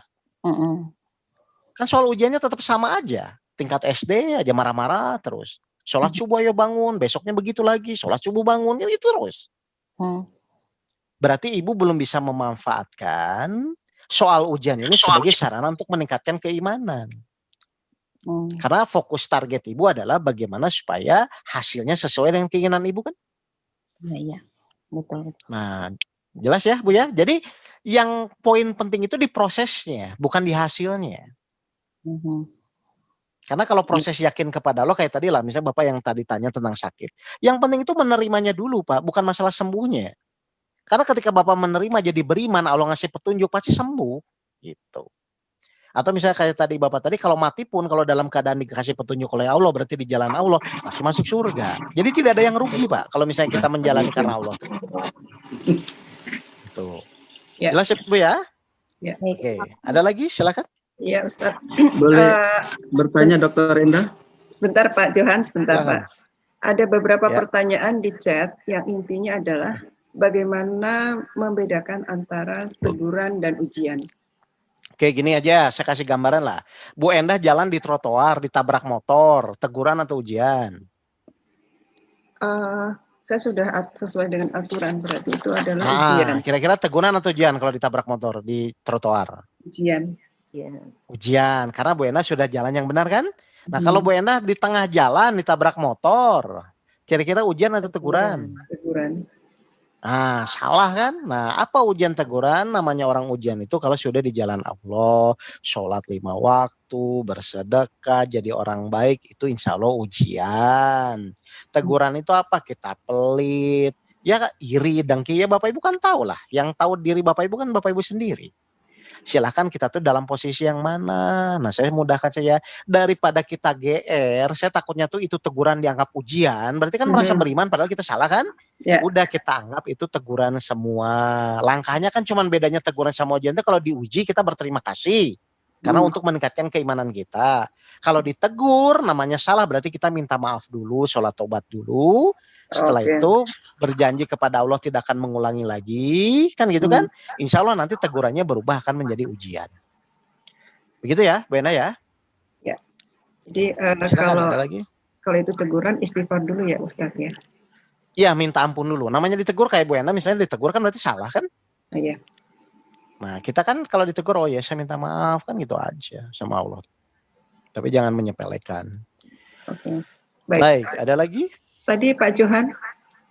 Pak Johan. Silakan Pak Johan. Ya, makasih Dokter Enda. Assalamualaikum Mas Roke. Ya, silakan Pak. Ya, baik. Saya mau nanya tentang yang masalah izin Allah ini. Artinya kalau orang itu mencuri atau orang itu bunuh diri, berarti dia melakukan itu sudah izin Allah ya, Ustaz Roke ya? Allah mengizinkan, tapi Allah menguji, Pak. Allah mengizinkan mencurinya atau mengizinkan iblis untuk menggoda orang tersebut untuk mencuri? Mengizinkan iblis untuk melakukan menggoda. Nah, tinggal si orang ini posisinya apakah mau mengikuti iblis atau dia mengikuti Allah. Kalau mengikuti Allah dia tidak mencuri, kalau dia mengikuti iblis dia mencuri. Jadi yang Allah izinkan tuh iblisnya, Pak. Oke. Pilihannya kepada kayak Pak Johan nih, Pak Johan dimaki-maki orang. Ya. Kira-kira bisikan iblis apa, Pak? Bisikan iblis, maki tuh si Johan itu. Kurang aja tuh Pak Johan dimaki-maki orang nih. Kan Pak Johan dimaki-maki orang. Kira-kira kalau bisikan iblis ke Bapak apa? Oh, lawan aja itu. Enak aja kamu dimaki sama dia. Kalau Allah nyuruhnya apa? Aja dia. Kalau Allah nyuruhnya apa? Allah nyuruhnya ya sabar, sifat. Nah, sabar karena sabar bersama Allah kan? Iya. Nah, sekarang pertanyaan saya, Bapak milih yang mana? Dibalas atau sabar? Kalau dibalas berarti Bapak ngikuti iblis. Kalau Bapak sabar berarti ngikuti Allah. Jadi pilihannya di kita sebenarnya, Pak. Memang semua kejadian harus atas izin Allah. Tapi kalau kebaikan itu datang dari Allah, keburukan itu datang dari karena hawa nafsu kita, karena mudah tergoda iblis. Iya. Gitu aja. Jadi bunuh diri itu kira-kira itu Allah kehendaki atau Allah izinkan iblis menggoda dia? Berarti dia tuh ngikutin siapa? Mengikutin iblis. Ngikutin iblis. Nah, Bapak Ibu tuh biasanya ngikutin setan atau ngikutin Allah? Biasanya difitnah, nerima atau langsung marah-marah? Langsung balas. Mobil kebarir aja langsung balas kita kan. Padahal ingin masuk surga kan? Ingin masuk surga. Tapi ngikutin setan kan? Nggak nyambung kan, Pak? Iya. Udah nggak nyambung, protes terus nanti sama Allah. Iblis di pemahamannya dan pikiran tadi ya. Kenapa, Pak? Iblisnya, setannya ganggu di pikiran, pemahaman, hawa nafsu itu. Nah itu dia di mana iblisnya itu supaya bisa terkontrol, nggak terganggu. Nah, bagus. Baik, pertanyaan saya. Berarti kan kalau Bapak ingin mengontrol supaya Bapak tidak terpancing terus kan begitu ya, Pak? Iya, iya. Baik, kita buka Pak Ronidin bantu saya 15:39 sampai 41. Surat Al-Hijr 39 sampai 41.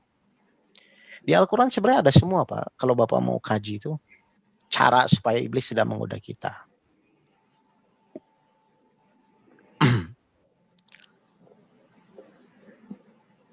(15) 39 sampai 41. Bapak perhatikan.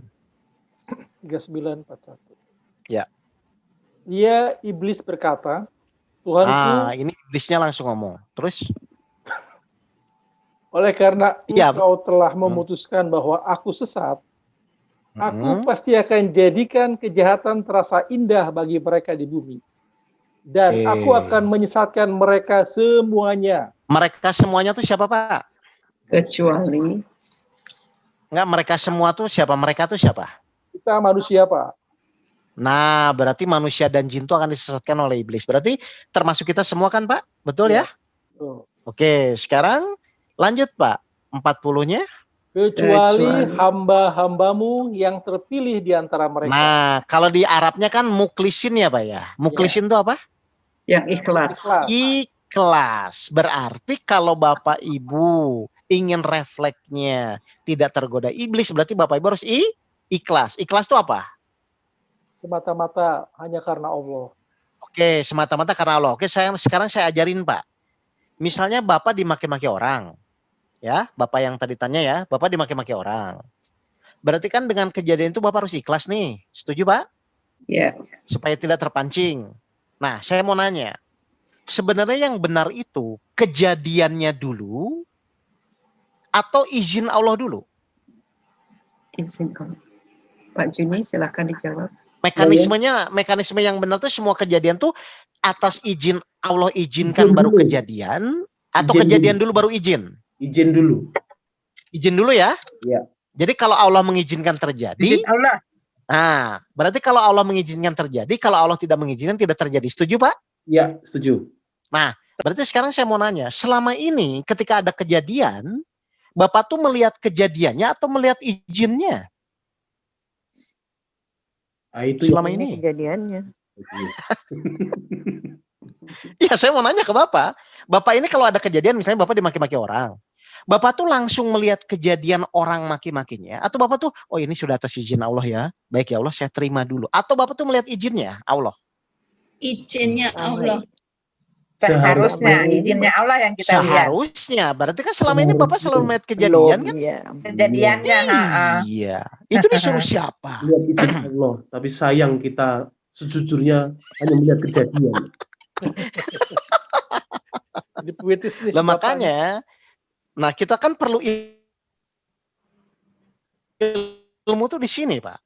Oh, jadi nanti dulu kayak misalnya kejadian Nabi Ibrahim disuruh nyembelih Ismail. Itu saya yakin Nabi Ibrahim tuh ngeliat izin Allahnya bukan sembelihnya. Nah kalau lihat sembelihnya stres lah Pak kita Pak. Cuman karena ini Allah izinkan. Dan Allah kalau izinkan kan mungkin ngawur Pak. Pasti benar, pasti tepat, sesuai. Tinggal kita urusannya yakin dan tidak yakin kan.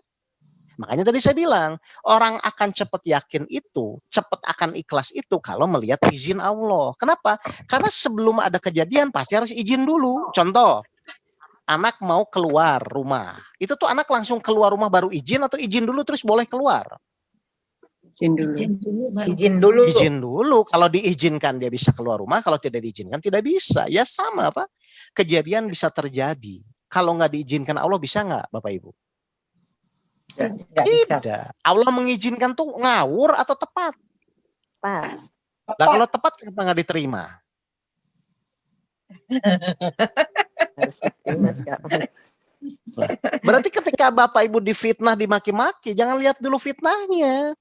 Sebelum Ibu marah, oh ini izin Allah ya. Izin Allah pasti benar nih. Maksudnya saya nggak tahu benar gimana.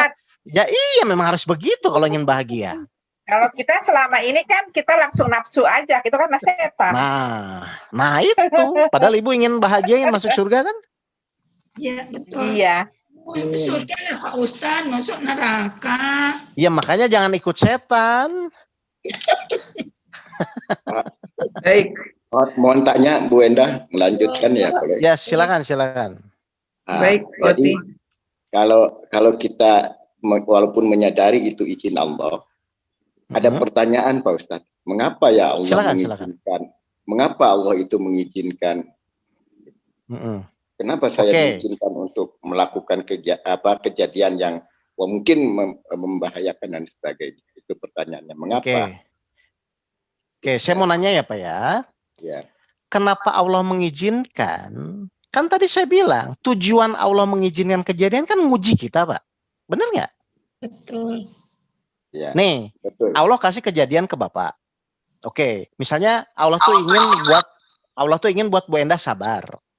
Berarti kalau Allah ingin buat Bu Endah sabar, Allah tuh harus mengizinkan anaknya baik atau nakal, Pak? Nakal. Baik. Enggak, kalau Allah ingin membuat Bu Endah sabar, berarti Allah tuh harus mengizinkan kejadian anaknya baik atau nakal? Nakal, Pak. Nakal. Nah, kalau baik gimana latihan sabarnya kan? Ya. Nah, Allah lihat, oke, ini saya anaknya saya akan buat nakal. Allah lihat sikap Bu Endah, apakah dia sabar atau dia marah-marah terpancing dengan sikap anaknya, kan itu ujian buat Bu Endah. Ya. Kalau Bu Endah sabar sesuai keinginan Allah, lulus ujiannya. Kalau Bu Endah marah-marah terpancing gara-gara bisikan setan dan marah balik ke anaknya, berarti gagal ujiannya. Makanya ujiannya diulang-ulang terus. Oh iya.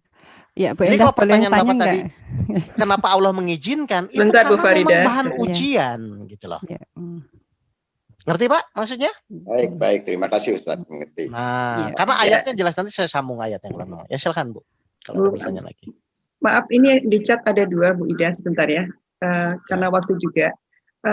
Ustadz ada dari Bu Sriyatin, silakan Bu Sriyatin di chat tadi.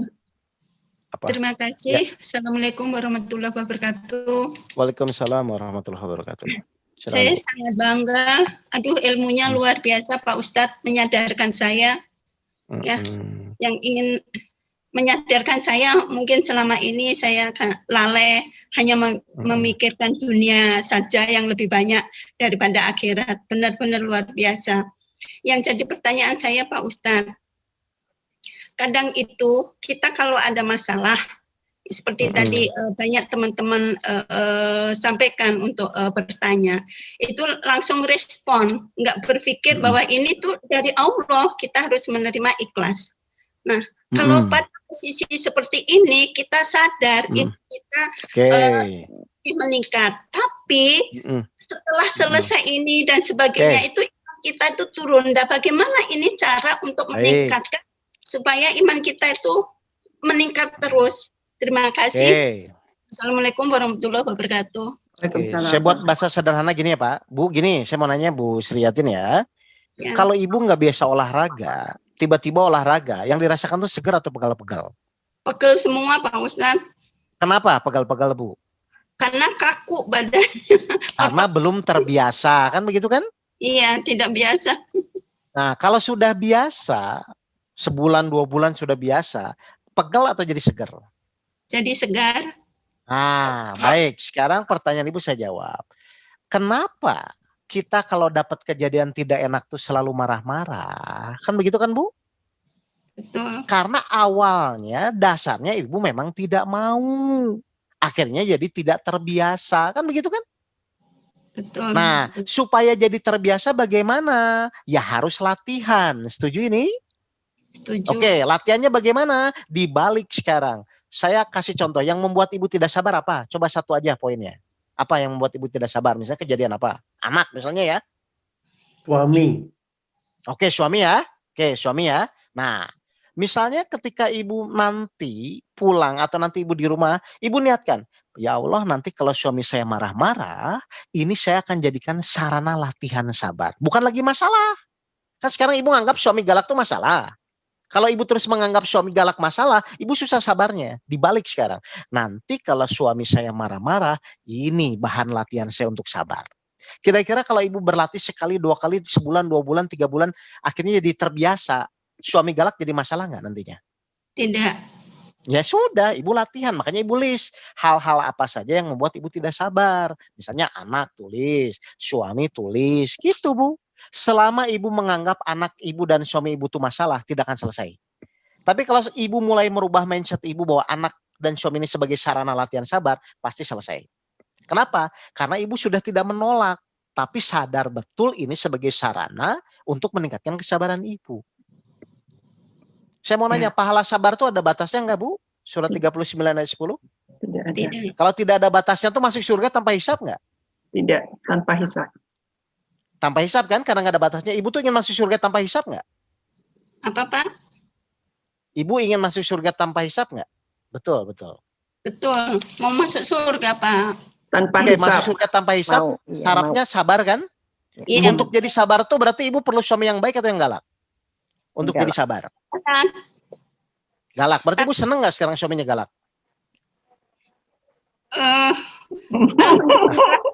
Alhamdulillah Pak Ustadz, saya itu sabar banget, nggak Ya berjalan. sudah, kalau ya berarti kan di anak. Ya, jadi permasalahannya itu begini Pak Ustadz, di kantor tuh terus terang ya, yang namanya itu dari ujung rambut sampai ujung kaki itu nggak ada benar, salah, semua apapun yang dikerjakan itu salah, dan apapun. Nah itu masalah, oke itu masalah atau sarana latihan sabar Bu?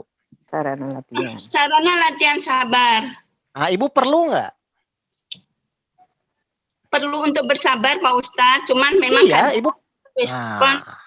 Respon tuh langsung marah, terus terang aja ini. Makanya nanti ibu tulis niatnya. Pokoknya nanti kalau ada kejadian teman atasan akan marah-marah, ini sebagai bahan latihan sabar. Dibalik pola berpikirnya Bu. Insya Allah kalau ibu begitu cepat nanti. Bahkan ibu jangan kaget, nanti berubah semua satu kantor. Siap, siap Pak Ustadz, siap. Karena ibu udah nggak menganggap itu masalah lagi, tapi sebagai sarana. Padahal ibu anggap masalah tetap harus ada masalah. Anggap sebagai sarana juga tetap harus dijalani. Kan sama-sama, cuman rugi ketika ibu selalu menganggap masalah. Ya, Ini poinnya cuma latihan aja. Ya, baik. Kayak tadi lah, orang seneng tidak punya masalah. Padahal masalah itu pasti ada. Ini kan pola berpikir yang salah. Ya, Itu doang, Bu. Nah, silakan Bu Endah. Ya, ini tadi maaf di chat tadi ada Pak siapa? Bu Rina, Bu Yati. Oh, udah jam 3 ya? Ya, Pak Masyur Ghazali. 5 menit lagi Ya, bisa gimana? Ustaz.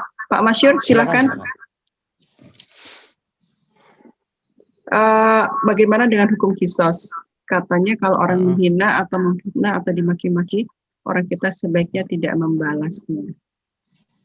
Hukum kisos. Sebaiknya apa, Bu? Katanya, bagaimana dengan hukum kisos? Katanya kalau orang menghina atau memfitnah atau dimaki-maki orang, kita sebaiknya tidak membalasnya. Tidak membalas atau boleh membalas? Tidak membalasnya. Enggak, karena di dalam Al-Quran tuh gini ya. Nanti ayatnya saya buka, saya lupa. Jadi Allah memberikan pilihan. Ketika kita misalnya disakiti, boleh kita menyakiti. Tapi ada kecuali, bukan koma, lebih baik jika kamu memaafkan. Pernah mendengar nggak ayatnya nih? Betul. Saya lupa ayatnya. Nah, itu pilihan aja. Misalnya ibu disakiti, atau misalnya disakiti apa? Silahkan balas. Tapi lebih baik kalau ibu memaafkannya. Ibu pilih, ibu ingin lebih baik atau biasa-biasa aja. Gitu aja. Ya. Bu ya? Oke. Ya. Bu Ida, silakan Bu Ida. Ya, silakan. Ya, Bu Ida. Ya, terima kasih Ibu Endah, Ustadz. Oke. Mohon maaf tadi menyimak luar biasa, bagus sekali. Memang di sini kita tuh riadohnya sabar nggih riadohnya. Tetapi beberapa hal yang saya perlu koreksi diri saya sendiri. Saya untuk berusaha Ustadz, artinya Bu Endah juga saya apapun saya tidak untuk marah, tidak untuk ngomel ya. Artinya saya berusaha sekali, berusaha ini riadoh ya. Cuma kadang begini ya, ada rasa gimana ya, kok tadi saya kok tidak ngomong begini gitu ya. Dalam arti karena saya diam ya. Saya diam. Umpamanya gini, sesuatu barang ya, mobil umpamanya, dipakai anak seperti ini. Kalau saya marah sebenarnya bisa, tapi saya menahan, barang kan bisa diganti daripada manusianya gitu nggih. Itu saya merasakan, tapi cuma begini kadang-kadang sikap anak itu yang kelewatan gitu loh. Sikap anak yang terlalu kelewatan. Ini saya kok jadi, aduh, saya diam Ustadz, saya diam, saya tidak ingin bukan ngomong. Bu. Oke. Saya ngerti gini ya. Oke, saya potong biar waktunya cukup ya. Jadi sabar itu bukan diam ya Bu. Awas ya, jangan salah ya. Iya. Jadi ibu misalnya kejadian anak bawa mobil. Anggaplah misalnya mobil ibu tergores ya, begitu ya ceritanya Bu ya. Iya. Jadi yang pertama itu sikap ibu tetap bahwa semua kejadian itu atas izin Allah. Kan kalau Allah nggak izinkan kan tidak terjadi, betul nggak Bu? Pasti ya, insya Allah. Jadi ya Allah, oke, saya terima. Tapi setelah itu ibu silakan tegas, nggak masalah. Iya. Jadi bukan diam. Jadi terima dulu karena semua atas izin Allah. Yang kedua ibu silakan tegas. Nah, kalau kamu seperti ini, ibu tidak akan kasih lagi, misalnya kasih punishment. Iya. Tapi sikap pukulan pertama ibu ketika melihat mobil ibu terbaret, ibu terima dulu gitu loh Bu. Iya, Tat. Setelah menerima langkah berikutnya tetap ada ikhtiarnya, ada actionnya. Mau punishment ke anaknya boleh, mau tegas ngomong ke anaknya boleh, itu nggak masalah. Iya, Ustaz. Tapi sudah dalam rangka ibu tanda kutip menyampaikannya dalam kondisi menerima gitu loh. Iya. Kalau diam nanti ibu malah makin dongkol nanti, nyambung kemana-mana nanti. Iya Ustaz. Bukan diam ya. Ya, Ikhtiar ya, Bu. Terima kasih sedikit aja gini. Jadi terima kasih atas advice-nya. Hanya begini, berarti saya belum lulus kalau begitu di hadapan ujian ini. Terima kasih. Enggak.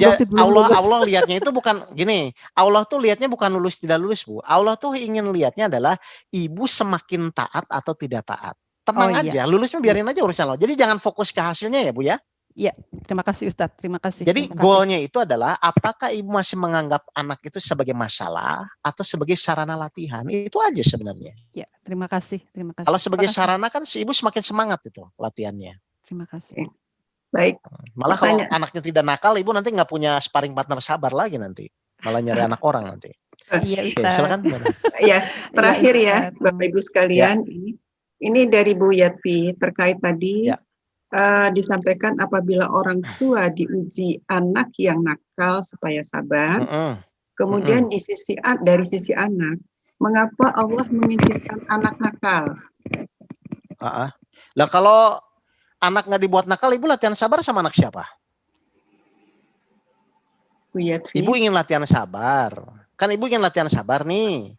Sarananya pasti harus yang terdekat dong. Terdekat dulu dong. Benar nggak? Berarti kalau ibu ingin latihan sabar, ibu tuh Allah harus membuat anaknya nakal atau tidak nakal harusnya? Nakal. Ya harusnya nakal. Logikanya kan ibu ingin latihan. Nah ketika ibu sudah menganggap anak nakal itu hanya menjadi sarana latihan, Allah pasti rubah anaknya jadi baik. Karena ibu udah lulus. Tapi selama ibu masih menganggap anak itu nakal, ibu tidak lulus-lulus. Karena ibu masih menganggap anak itu sebagai masalah, bukan sebagai sarana latihan. Goalnya tuh di situ, Bu, sebenarnya. Jadi selama ibu menganggap itu masalah, berarti kan ibu tidak menerima. Tapi selama baik ya Allah, anak saya nakal, saya akan terima ini ya Allah. Dan saya akan benar-benar latih bahwa ini semua atas izinmu. Itu biasanya cepat selesainya, cepat anaknya berubah. Banyak Bu, jamaah saya ada yang sehari, seminggu anaknya berubah total. Jadi kata kuncinya selama ibu masih menganggap suami itu masalah, anak itu masalah, maka selama itu masalah itu tidak akan selesai. Jadi bukan soal ujiannya yang ingin kita rubah, kitanya yang berubah. Saya mau nanya, ibu dulu waktu SD, SMP bisa merubah soal? Bu, saya emang nggak mau matematika. Boleh kayak gitu? Tidak. Nggak boleh, ibu nggak bisa ngerubah soal ujian. Yang rubah-rubah tuh kita, karena kita yang mengerjakan. Jadi kitanya yang berubah. Kalau menurut Allah lulus, maka soalnya akan selesai. Maka anaknya akan berubah. Gitu ceritanya Bu. Kebanyakan kita jengkel tuh karena kita ingin merubah soal. Ayo jujur, anak nakal. Pasti ibu pikirannya bagaimana supaya anak saya baik. Ya nggak bisa, hanya Allah yang bisa menyelesaikan kok. Bagaimana supaya Allah bisa menyelesaikan? Ibu anggap itu sebagai sarana, bukan lagi sebagai masalah. Begitu ceritanya Bu. Jelas ini ibu-ibu semua? Ya. Jelas, terima kasih. Baik. Terima kasih. Baik. Ustadz, sudah waktunya. Silakan mungkin closing statement Ustadz. Baik, jadi gini ya Bapak Ibu sekalian. Jadi poin yang terpenting itu adalah kita harus sadari dulu bahwa setiap kejadian hidup itu, semua manusia hidup itu pasti akan diuji. Ya, nah harusnya sekarang poin utama itu jangan pusing dengan ujiannya, karena ujian itu nggak akan bisa ditolak. Yang harus ibu poin utama adalah bagaimana merubah mindset, bagaimana merubah pola berpikir, supaya yang selama ini ujian itu dianggap masalah, jangan sampai dianggap masalah lagi. Gitu loh Bapak Ibu. Apa langkah yang pertama? Satu, yakin bahwa ujian itu pasti sesuai dengan kemampuan. Berarti pasti selesai. Yang kedua, ternyata yang menyelesaikan pun Allah. Berarti kita pun harusnya tidak merasa bermasalah. Kan begitu kan? Yang ketiga, semua masalah ujian itu ternyata selesai itu atas izin Allah. Berdasarkan Allah memberikan petunjuk kepada kita. Supaya Allah memberikan petunjuk kepada kita, berarti kita harus mau menerima atau beriman. Kalau sudah beriman, menerima, kalau ibu sudah dikasih petunjuk, sebesar apapun masalahnya, insya Allah Allah akan bimbing dan akan masalahnya terselesaikan. Jadi intinya sebenarnya harusnya untuk bahagia itu mudah Bapak dan Ibu kalau memang Bapak Ibu komitmen mengikuti aturan yang Allah berikan, yaitu namanya Al-Quran. Itu aja Bapak Ibu. Jelas ya Bapak Ibu sekalian ya? Ya. Oke, terima kasih dari saya. Mungkin cukup sekian ya. Mudah-mudahan dengan waktu yang singkat ini Bapak Ibu bisa bermanfaat dengan ilmu yang disampaikan dan bisa dipraktekkan yang terpenting ya, agar menjadi kebiasaan Bapak Ibu. Ilmu sehebat apapun kalau nggak bisa dipraktekkan juga buat apa? Ya. Oke, dari saya cukup sekian. Terima kasih. Saya kembalikan lagi. Assalamualaikum warahmatullahi wabarakatuh. Waalaikumsalam warahmatullahi wabarakatuh. Silakan sekalian tutup doa Ustadz. Baik, mari kita berdoa bersama-sama Bapak Ibu. Auzubillahi minasyaitonirrajim. Bismillahirrahmanirrahim. Allahumma inas'aluka salamatan fid din wa afiatan fil jasad wa ziyadatan fil ilmi wa barakatan fil rizki wa taubatan qablal maut wa rahmatan indal maut wa magfiratan badal maut. Allahumma hawin alaina fi syakaratil maut wa najatan minal wa'afa indal hisab. Rabbana la tuzigh qulubana ba'da idh hadaitana wa hab lana min ladunka rahmatan innaka antal wahhab. Rabbana atina fid dunya hasanah wa fil akhirati hasanah wa qina adzabannar. Subhana rabbil izzati amma yasifun wa salamun alal mursalin walhamdulillahi rabbil alamin. Baik, Bapak Ibu sekali lagi mohon maaf kalau tadi ada kata-kata saya menyinggung Bapak Ibu sekalian. Assalamualaikum warahmatullahi wabarakatuh. Waalaikumsalam warahmatullahi wabarakatuh. Jazakumullah Ustaz Oke. Semoga Ustaz diberikan keberkahan. Amin. Baik Bapak Ibu sekalian, alhamdulillah wa syukurillah. Alhamdulillah sekali ya, alhamdulillah. Pada hari ini kita mendapatkan ilmu yang luar biasa. Mudah-mudahan ini menjadi bekal kita ke depan dalam menghadapi kehidupan ini. Terima kasih atas partisipasinya dan kehadirannya. Mohon maaf bila ada kekurangan dari kami. Wassalamualaikum warahmatullahi wabarakatuh.